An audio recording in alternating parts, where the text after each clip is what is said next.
Hello বন্ধুরা, আমার সালাম নিন। আসসালামু আলাইকুম। আশা করি আপনারা সবাই ভালো আছেন ইনশাল্লাহ, এবং আমার প্রত্যাশাও তাই।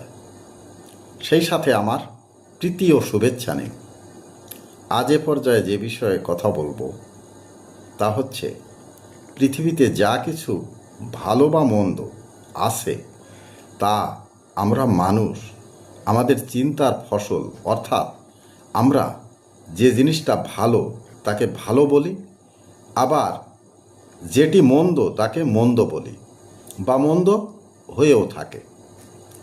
মনে রাখবেন, আমাদের চিন্তার প্রতিফলন বা আমাদের চিন্তার প্রতিফলনে পৃথিবীর সকল ভালো বা মন্দের পরিচিতি পায়।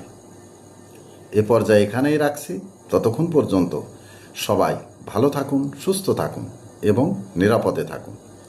শুভ কামনা নিরন্তর সবার জন্য সবসময়।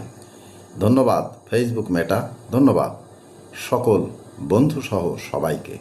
আবার দেখা হবে অন্য কোনো ভিডিওতে। আল্লাহ হাফেজ।